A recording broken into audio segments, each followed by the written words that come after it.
Sigue la transmisión en vivo de Las Cosas Como Son en Facebook. @Radio YSKL. Exprésate. Comparte. Escríbenos en WhatsApp 7861-9808. YSKL 104.1 FM. Debate. Análisis. Temas de la agenda nacional se presentan de una manera objetiva y precisa. Las Cosas Como Son, con Josué Natán Vakis.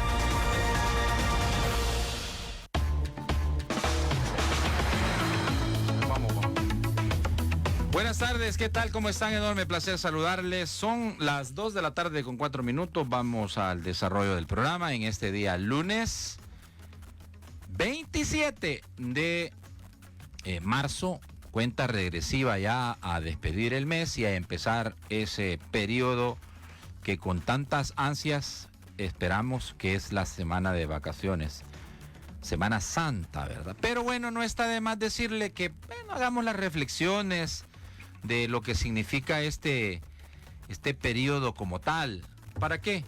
Para que pues también no nos perdamos de disfrutar, pero también de entender de qué se trata. La Semana Santa es la fiesta cristiana que recuerda los últimos momentos de Cristo en la tierra, la pasión, la muerte y resurrección. Así es que ahí les quedan a ustedes ya los elementos, ¿verdad? Disfrutemos, pero disfrutemos con moderación, aparte de que nos va a significar el hecho de no meternos en dificultades, sobre todo aquellos que les gusta el jarabe, ¿verdad? Y que les gusta además, pues sí, manejar, ¿verdad? Y en la manejada se meten en problemas. Así que, por favor, ¿verdad? Disfrutemos con moderación. Bueno, esta tarde, ya lo habíamos anunciado en las redes sociales, está con nosotros el diputado Jorge Castro, diputado de Nuevas Ideas por el departamento de Santa Ana. Esta entrevista nos cae como anillo en trompa de cuche porque, pues sí, estamos cumpliendo un año de régimen de excepción. Y aparte, el licenciado Castro es también el que preside la Comisión Especial de Sobresueldos. Y entonces tenemos que hablar de ese tema también, ¿verdad? Porque creo que pueden existir alguna información, noticias de si se va a reactivar el trabajo con la comisión y otros asuntos que se vayan a desprender. Si no nos falla la memoria, creería yo que este viernes, esta plenaria del miércoles, ¿verdad? Jueves. Sería a la última antes de hacer una pausa, aunque no se sabe porque de repente lo llaman en periodo feriado, entonces ahorita es incierto y no se sabe de verdad cuándo van a ir a descansar. Siempre los llaman. ¿Recuerdan ustedes cuando el 26 de marzo lo llamaron a plenaria y en la madrugada, tipo 3, 4, estaba terminando la plenaria, ya aprobado el régimen de excepción? Entonces, tienen horario de... Ahora yo comparo a los diputados con los periodistas, tienen horario de entrada, pero no tienen horario de salida, ¿verdad? Bienvenido, licenciado Castro. Gracias, Natán, un gusto siempre estar aquí en tu programa. Tengan todos muy buenas tardes, un saludo al pueblo salvadoreño, muchas gracias por estar en conexión con esta radio YSKL, una radio con mucha tradición y realmente para nosotros y para mi persona, para los diputados de la bancada, un gusto estar acá. Muy bien, 7861-9808, el teléfono de WhatsApp por si quieren mandar alguna pregunta, comentario para el diputado Castro, con todo gusto se las trasladamos. Les repito el número de WhatsApp, 7861-9808. Lo que quieran preguntar, no hay ningún problema, pueden hacerlo. No manden notas de voz, solamente WhatsApps, ¿verdad? Y su pregunta con claridad, ¿verdad? Para poder trasladarla. WhatsApp 7861-9808 es el teléfono para que ustedes puedan tener esa comunicación y bueno, yo se los traslado sin duda alguna. Yo estaré, yo me comprometo a trasladarlo al diputado y lo que se pueda, se quiera dar respuesta, pues se le dará, ¿verdad? Bueno, vamos, Vanessa, a la primera pausa. Vamos a hacer la primera pausa para poder venir al desarrollo de los temas. Ya se los he dejado planteados, ¿verdad? Entonces, cumplimos un año de régimen de excepción entre triunfos y críticas que han habido de varios sectores. La opinión, por supuesto, precisa en tiempo de esta fecha que se está ahorita mismo recordando, ¿verdad? Con el diputado de Santa Ana, Jorge Castro de Nuevas Ideas. Vamos a la pausa, regresamos. En vivo de las cosas como son en Facebook. @Radio YSKL. Sigues con Las Cosas Como Son en YSKL. Vamos ahora sí al desarrollo de los temas. Rápido pasa el tiempo, diputado Castro, un año de régimen de excepción. Convencido de que dio su voto En lo correcto. en lo correcto. Sí, definitivamente, Natán. Yo creo que aquí hay varias aristas, ¿verdad?, en el impacto del régimen de excepción. Quizás el más importante es el derecho fundamental a la vida. Vaya, este es un derecho supra, ¿sí? El Estado tiene la obligación de buscar y proteger el derecho fundamental a la vida. De hecho, el artículo 1 de la Constitución te remite a ello, ¿verdad? Te dice que el origen y el fin de la actividad estatal es la persona.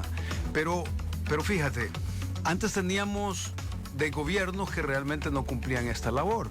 Veíamos buses incendiados de personas por estos grupos criminales y el Estado precisamente lo que hacía es sacarlos a los 15 días que los detenía. Entonces, hablamos del derecho fundamental a la vida. Bueno, los periodistas claman muchas veces por el derecho a la libre expresión, ¿verdad? Por ejemplo, es un derecho fundamental. Pero si tú no estás vivo, no puedes ejercer el derecho de expresión o el de libre movilidad si no estás vivo. Entonces es un derecho supra que el Estado de alguna manera debe de encaminar toda la articulación como tal en busca de la protección del pueblo salvadoreño en esto. Ahora, vale la pena mencionar que también se impacta en otras aristas, como son las actividades comerciales, por ejemplo, ¿verdad? La gente que tiene su tiendita en las colonias hoy la puede tener libremente sin estar pagando renta. O podemos poner una actividad comercial más compleja, en la cual alguien tiene, por ejemplo, una ferretería en una colonia o despacho de algunos materiales de construcción o lo que sea, cualquier actividad comercial, y te renteaba. Sí. O ya no. Sí. Eso implica que la gente tiene más dinero para ello. Otro impacto. Bueno, nuestros hijos cuando iban a las escuelas, precisamente tenían para poder salir de la colonia, obviamente pasaban por el peligro de estos grupos criminales que no solo trataban de enrolarlos o venderles drogas, sino si eran niñas, pues precisamente pasarlas en utilización grupal, como le llamaban ellos. Entonces, La misma Constitución plantea que el derecho a la vida... como un derecho fundamental. Sí, claro, pero a ver, después de cumplidos 12 meses de esta extensión que ha venido desde marzo del año pasado, en la sociedad la gran mayoría de la población ha entendido y ha aceptado por el beneficio que esto representa. Sí. Pero ha existido un grupo minoritario dentro también de la misma población, organizaciones no gubernamentales, que han servido de insumos para instituciones internacionales, que han comenzado a replicar en la conmemoración del primer año que, bueno, hay una especie de mal sabor de boca o un sabor agridulce. O sea, se ha logrado reducir la violencia, la criminalidad, pero ¿a qué costo? Usted ha escuchado ese tipo de cosas. Le planteo hace poquito lo que dijo, por ejemplo, la señora Zaira Navas de Cristo Salva. Dice, hace un año fueron asesinadas 87 personas en 3 días. El régimen de excepción lleva más de 65,000 detenidos, pero el gobierno no ha presentado a los culpables de esas muertes.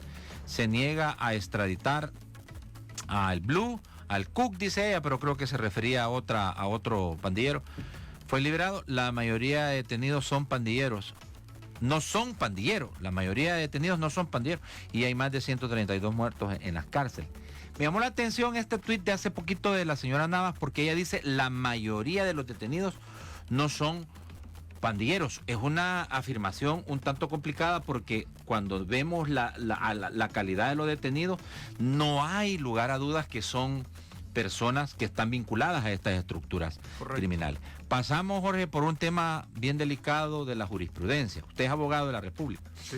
en el sentido de que habían herramientas suficientes en el pasado. Estaba la ley de proscripción de pandillas, la ley contra el terrorismo, pero Y precisamente la señora Navas estaba dentro de la estructura de gabinete de gabinete de trabajo en carteras de Estado con gobiernos como el de Sánchez Serén. Entonces, ¿cómo se puede entender las afirmaciones que quienes en el pasado tomaron decisiones ahora cuestionan o tratan de desmeritar lo que está pasando en la sociedad salvadoreña? Bueno, definitivamente, Natán, y el pueblo salvadoreño lo sabe, no tienen una postura real. Primero, carecen de la moralidad, porque solo tenemos que ver hacia el pasado. Cuando ellos tuvieron de alguna manera el mango por el sartén, obviamente no hicieron absolutamente nada, pero también en la misma postura, puedes ver la debilidad de la postura, y tú mismo la resaltaste. Dice que la mayoría no son pandilleros, cuando tú nada más tienes que verlos para físicamente poder observar que tienen una vinculación precisamente a esta organización criminal. Entonces ya no les importa mentir, porque es lo que siempre han hecho históricamente. Pero aquí tienen varios elementos. Uno es que ellos pudieron haber hecho algo antes, no hicieron nada, ¿sí?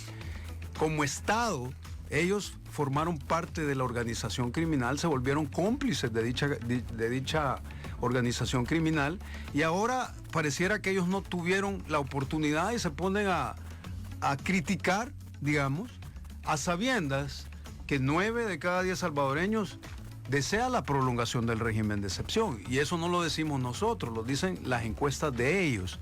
Entonces, ¿qué es lo que podemos ver aquí? Bueno, quizás voy a traer nuevamente el ejemplo de las personas que fallecieron en el bus.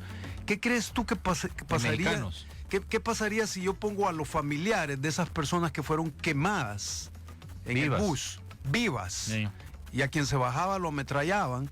¿Qué pensarían? O si pudiéramos revivir a esas personas y ponemos enfrente a Claudio Ortiz o a Portillo Cuadra, o ponemos precisamente a la gente de Cristosal, ¿qué crees tú que le dirían cuando ella está abogando por los derechos de todos estos criminales? Bueno, a mí me gusta hacer este parangón. Tú ves más de 65,000 personas ahí, Natán, detenidas, que han dejado y han cesado de estar meditando crímenes. ¿En contra de quién? De la población. Vamos a hacer un ejemplo y vamos a imaginarnos que metes esas personas en el estadio Cuscatlán, ¿sí? Bueno, no caben porque caben menos en el estadio Cuscatlán, pero vamos a suponer que caben las 65,000 y pico que hay, ¿sí? Y se reúnen toda una semana para planear delitos en contra del pueblo salvadoreño. Eso ha cesado. Cuando tú ves a esas personas detenidas en esa megacárcel, donde no pueden comunicarse hacia el exterior, donde no pueden seguir operativizando todos estos crímenes, porque antes no solo les llevaban prostitutas, no solo les hacían fiestas, sino que podían seguir operando dentro de las cárceles. Y entonces cuando vemos eso, vemos que sencillamente el único ganador es el pueblo salvadoreño. Aquí no hay pierde. Esos detenidos han cesado en su planeación de crímenes. ¿En contra de quién? De la población salvadoreña. ¿Qué pensarían, Natán, los trabajadores del tendido eléctrico que fueron muertos por andar haciendo su trabajo, sí, cuando vemos personas como... Y de una manera bien trágica, decapitados. Ellos fueron decapitados por las estructuras criminales. Pero volvemos al punto. Pareciera ser que hay una gran mayoría de la población que sí tiene certeza de del beneficio de lo que ustedes han venido aprobando a través de estos 12 meses. Pero también hay sectores que continúan, tanto dentro como fuera de las fronteras patrias, sí, hablando de los costos que ha representado para el país. ¿Hasta dónde se debe de escuchar el sentir y pensar de organizaciones y de personas, organizaciones no gubernamentales en el país y fuera de las fronteras patrias? Bueno, yo creo que es innegable que históricamente ha existido una articulación internacional por llevar las riendas de nuestro país, ¿verdad? Entonces, cuando el país está viviendo su verdadera época de independencia, obviamente existe esta articulación en la cual hay muchas asociaciones, instituciones internacionales, países también, en el cual entran en el juego para poder precisamente doblegar los destinos de un país cuando están rompiendo un esquema tradicional en el cual no había soberanía. Pero ¿hasta qué punto debemos escucharlos? Bueno, yo podría decir de que está bien cuando uno los escucha, cuando hay un señalamiento de algo que se está haciendo ilegal. Pero aquí definitivamente, Natán, es una herramienta constitucional, ahí está la herramienta. El régimen de excepción no es un invento. ¿Qué es lo que dicen estas organizaciones internacionales? Que les estamos violentando el derecho. Es que no se está violentando el derecho. Cuando tú miras a cada detenido tiene derecho al debido proceso, ¿sí?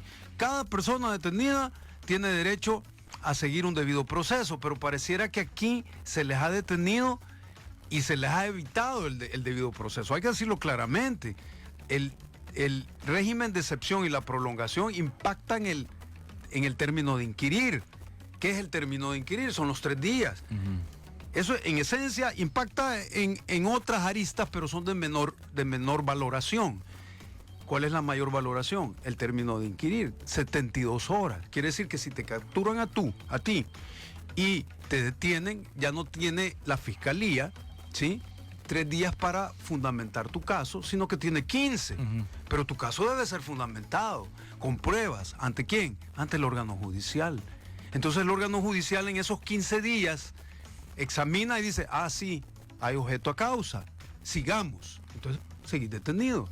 Pero el impacto de la prolongación del régimen o del régimen es que convierte esos 3 días en 15. La razón es lógica, porque si estás hablando de 65,000 personas, ¿cómo podría ser la fiscalía para fundamentar, ¿sí?, el caso de 65,000 personas? Se volverían locos. Necesitan más extensión de tiempo, pero cada detenido puede defender su caso. Si no hay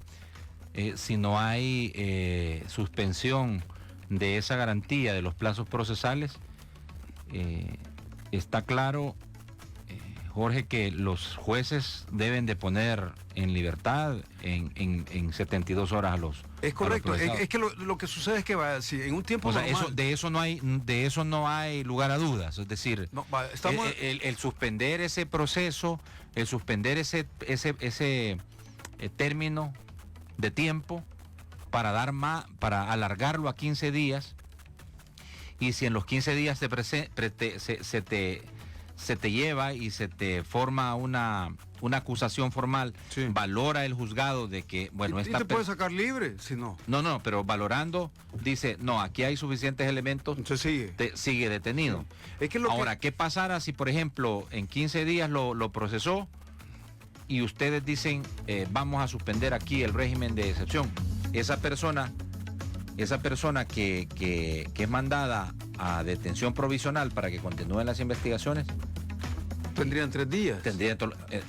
Eso es lo que ustedes plantean, que es lo complicado de el impacto mayor. Ajá. El impacto mayor, sí, porque tiene suspende varias garantías, pero la garantía más esencial es que tiene una vinculación con la detención administrativa, ¿sí? Que es la del término de inquirir, 72 horas. Quiere decir que yo antes del régimen de excepción, cuando no existía, si hubiera sido yo la fiscalía y te detienen a ti, y yo como fiscal tendría que en 3 días llevarte ante el juez y probar que la detención tenía mérito, ¿sí? Pero como estás hablando de 65,000 personas, es imposible que la fiscalía pueda hacerlo, no, físicamente es materialmente imposible, y entonces se convierten esos 3 días en 15. Bueno, vamos a hacer la segunda pausa.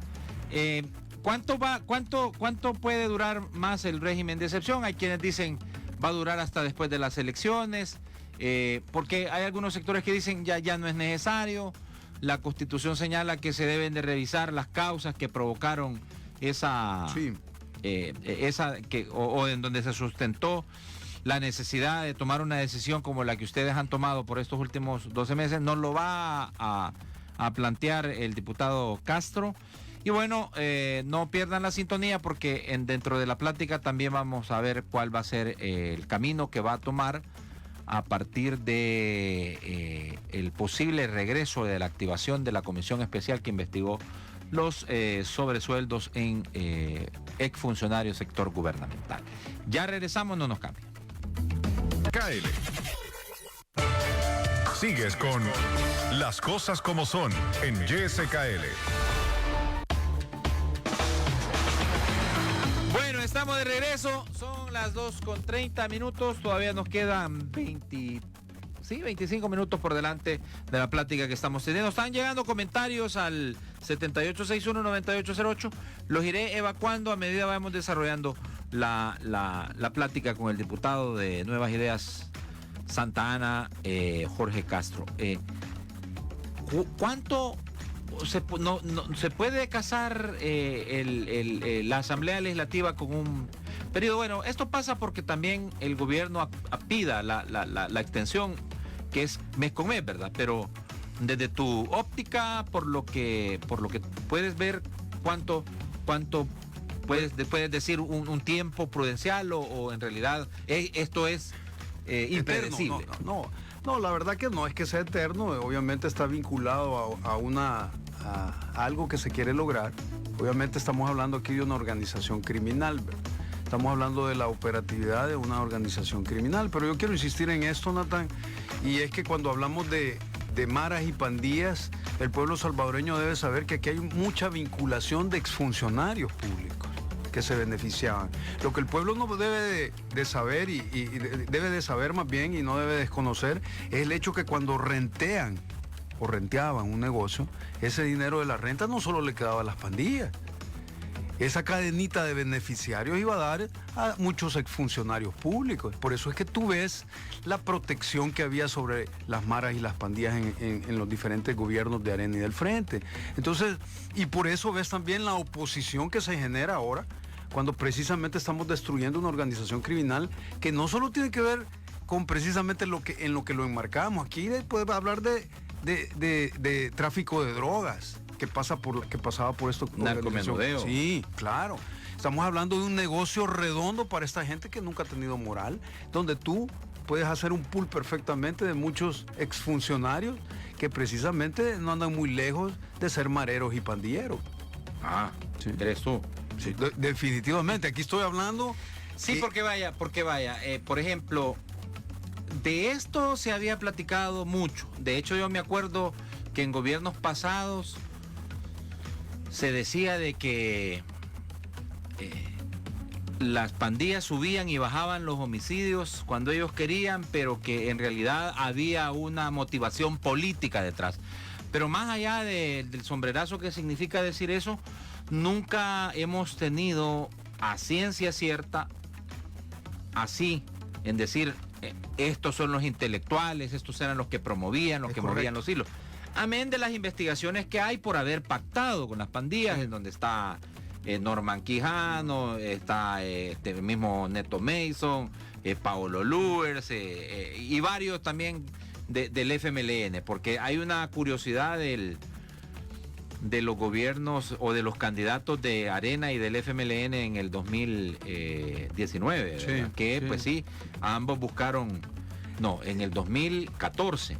2014, que ambos partidos políticos buscaron ganar la presidencia teniendo como aliados a los pandilleros. ¿A eso te refieres o...?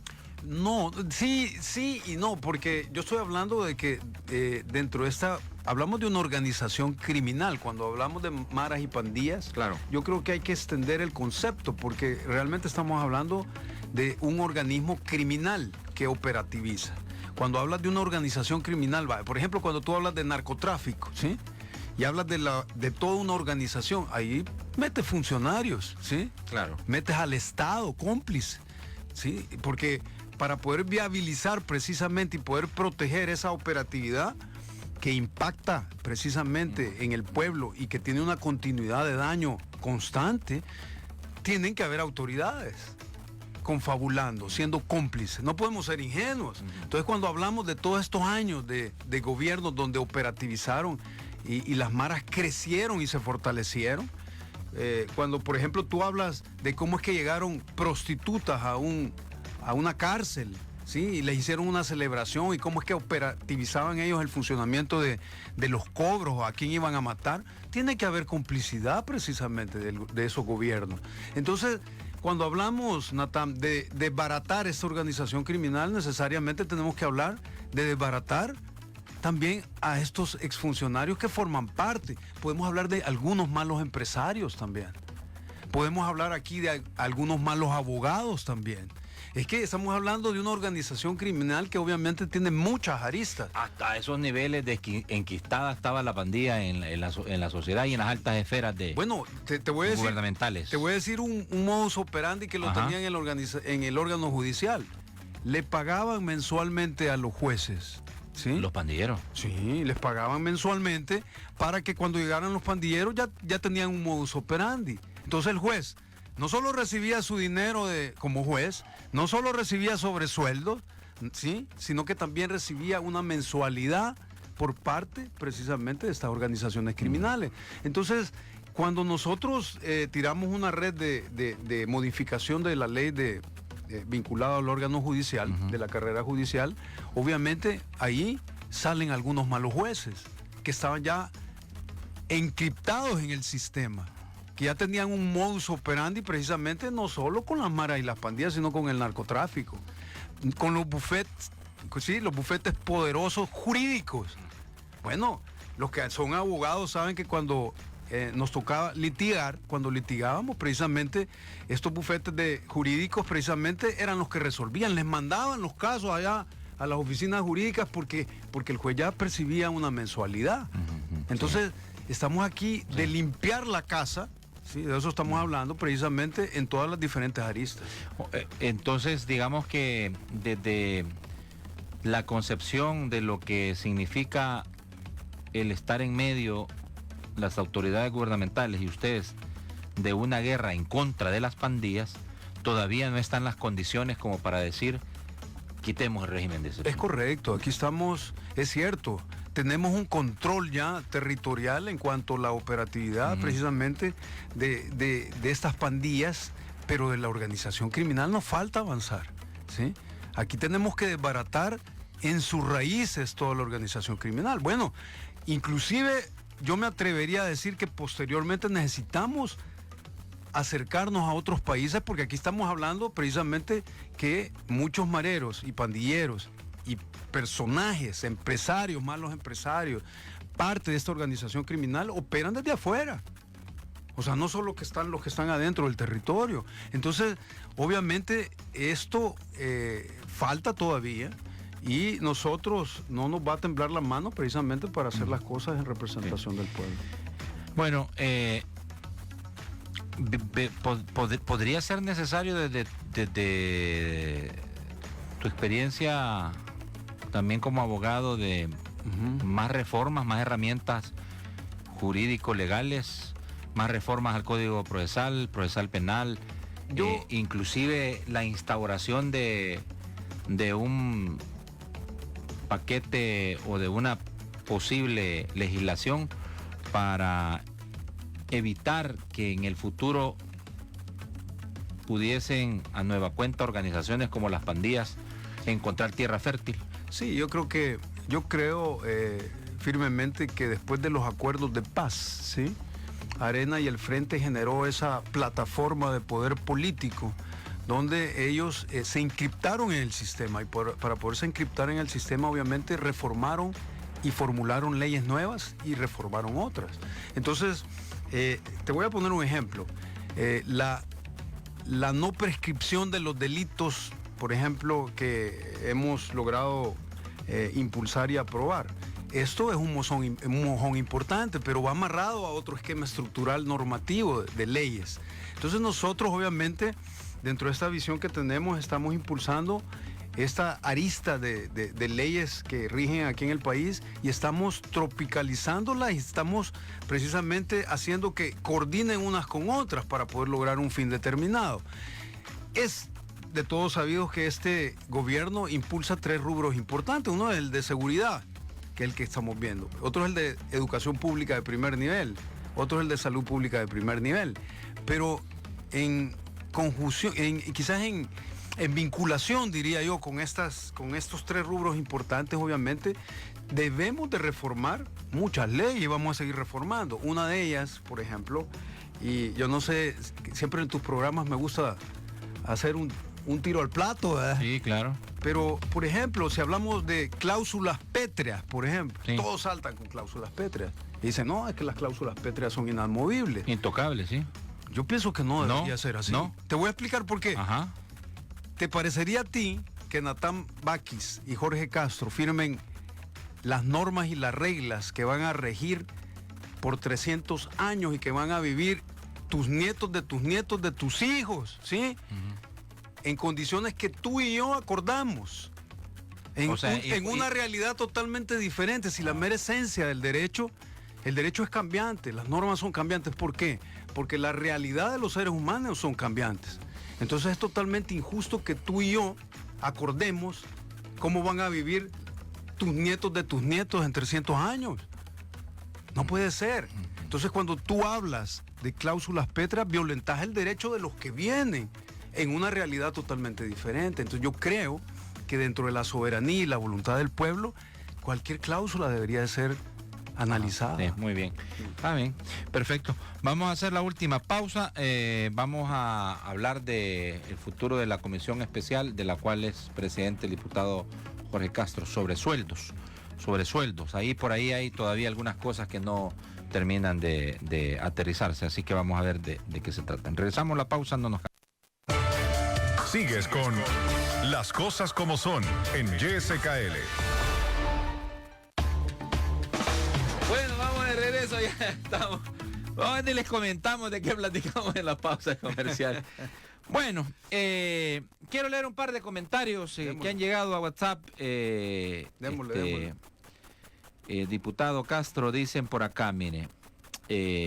Saludos de Carlos Gómez al diputado Castro Natán. Y hoy entiendo por qué todos los opositores defienden a los delincuentes pandilleros. Todos se beneficiaban de la renta, dice. Por acá voy a ver otro que dice, buen día, saludos diputado Natán, mi pregunta es la siguiente, ¿habrá reducción del presupuesto para elecciones 2024 o cuál es la logística a seguir? Se rumora con voz alta que la bancada Cian y desde el Ejecutivo existe la iniciativa de querer reducir el número de alcaldías 50 y no 262, así como los diputados a 60. Mi pregunta va dirigida en vista de que ya tenemos menos de un año para elecciones y se respira ambiente electoral. Bueno, quiero agregar algo a esta pregunta que nos mandan al WhatsApp de la KL. Porque había oído no 50, otra cifra más arriba de 100. ¿Hay algo que pudiéramos decir respecto a esto? Sé yo que están discutiendo ustedes en la asamblea. Bueno, quizás decirle nada más a la persona que habló que efectivamente nosotros reformamos el 291-A. ¿Sí? Ese generaba el enllave para que en un año no se pudiera precisamente modificar algo. Es un hecho que vamos tras la reducción de los municipios. Ahorita se está revisando y analizando precisamente el hecho de cuántos municipios podrían ser. La población debe estar tranquila porque no es que se vaya a perder la esencia cultural de cada pueblo. Aquí lo que estamos hablando es posiblemente dentro de las revisiones estamos viendo manejar la estructura distrital, ¿verdad? Hacer claro. Distritos, por ejemplo. Claro, que es lo más lógico, ¿verdad? Sí. Una oficina de la alcaldía madre. Así es, ¿verdad? Pero obviamente que salga volando, que ya no más alcaldes, por los 262 alcaldes, porque tenemos 262 municipios y El Salvador tiene alrededor de 21.000 kilómetros y fracción cuadrados de territorio. Esta pregunta se me quedó del segmento pasado, diputado Castro, y la voy a leer porque me parece que es muy importante, es un tanto madura y no es nada irrespetuosa. Buenas tardes, Natán, un saludo para usted y su invitado. ¿Será... Y le puedo consultar al diputado qué pensará o qué cree que le dirán, que se le puede decir a los familiares de las personas injustamente privadas de su libertad y que bajo tutela del Estado fallecieron siendo inocentes? Porque no hemos visto ningún juez procesado o encarcelado por este soborno que señala el diputado Castro. Sí. Lo de que también recibían del AMPA, de los pandilleros, dinero. Bueno, definitivamente estamos hablando de un estado donde no había justicia real, sino una justicia selectiva, y todo este modus operandi que se daba en el órgano judicial sucedía. Ahora bien, ¿qué sucede? Bueno, ahí están todas las herramientas legales para poder procesar a todo este tipo de jueces. Aquí se requiere obviamente del socio mayoritario, que es precisamente la población que ha sufrido en carne propia este modus operandi del entonces órgano judicial. Obviamente estamos totalmente abiertos para escuchar, ¿sí? Y para poder ser apoyo para precisamente que todas estas personas que violentaron al pueblo, a todo el pueblo salvadoreño nos tenían secuestrados y nos habían robado precisamente los sueños de tener un El Salvador mejor.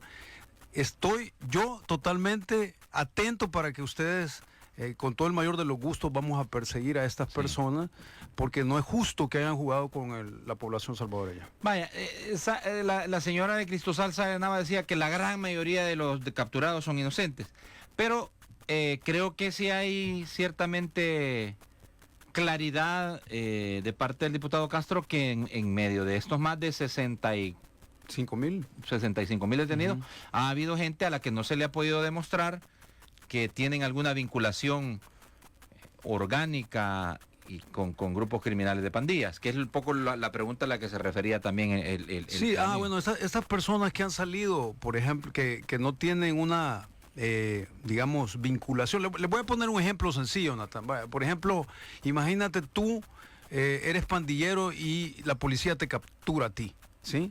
Cuando agarra tu celular, ¿sí?, ve todas las llamadas frecuentes que tú tienes y con qué personas, ¿sí? Con qué continuidad haces esas llamadas.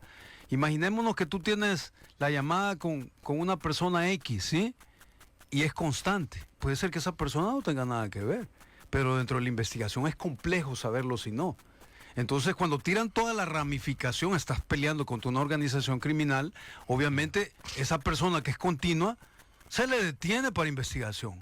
La persona tiene que hacer uso de esa herramienta. Si esa persona hace uso y demuestra y el juez no la saca, y hay una responsabilidad del juez, ¿sí? Y la población debe saberlo. Sí. Ahora, es bien complicado, diputado Castro, porque el simple hecho de la pertenencia a la pandilla es delito y hay una pena. Entonces él tendría que demostrar, sí, la persona que no obstante... O sea, en primer momento que no pertenece a esa estructura. Es correcto. Pero de ahí si